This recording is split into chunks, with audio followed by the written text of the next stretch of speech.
booze, man. You know, with us, it's a fine line because everyone's partying hard. You know, who do you single out?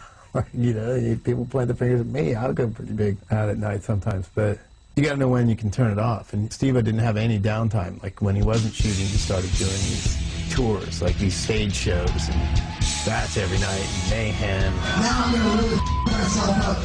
Are you ready? It was never really about like having skills or showing talent. It was more just about how wasted and crazy can I get. I don't have a drinking problem. I have a drinking career. As Steve-O became famous, you know, he was pretty open about enjoying weed and booze and partying, and, you know, pretty soon, if that's what you're putting out there, that's what comes back. Steve-O, in particular, created this legendary party animal persona that he had to live up to everywhere he went. I think part of it was natural. I think naturally he was that guy, but part of it, too, was just playing the role that you were expected to play. All my wildest dreams came true. Like, I'm famous and rich. And all the cliches, like, about fame and fortune are all true. Yeah, once Steve-O got some money, you know, Coke's expensive. Like before that, he didn't have the kind of money to afford like doing like big amounts of Coke. And then once he started getting some paychecks, some spare cash, he could do a lot more. He'd like to do Coke all night and then into the next day and talk and talk and talk, mostly about himself. So what's going on, fellas? We're just trying to make a buck, man. Let's do it. By the time we did the second movie, he was doing a lot of cocaine, and I had done Wild Boys with him and knew that I don't like Steve-O when he's on cocaine. Cocaine's just bad news. And it got so out of control that I knew I wasn't going to be able to get along with everyone in film number 2, and I had to do something about it. So I told everyone I was going to quit. And Steve-O promised no cocaine the whole movie. Yeah! I have it in writing in an email. I made it through number 2 without doing cocaine. And I lasted for a year and 6 days total before I got back on the cocaine again and started right where I left off, if not worse.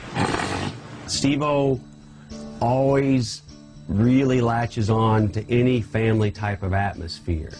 When we're doing Jackass, he's got us in that family. And when he's doing Wild Boys, he's got that family.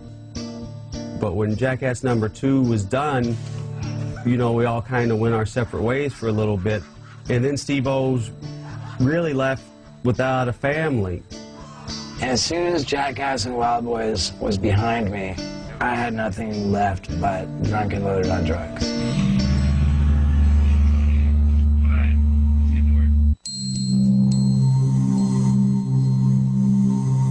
Woo, yeah!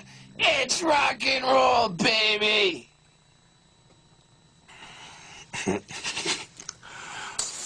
See how professional I am? Woo, that's what I do. I get totally stoned and then I make money being in. Woo, yeah! After we got done filming Jackass number 2, and before it came out, was when the nitrous started coming to my house in cases of 600 of these whippets. I remember walking in his house, and it looked like thousands to me. I mean, he would sit there, and he would do whippets back to back to back to back to back to back.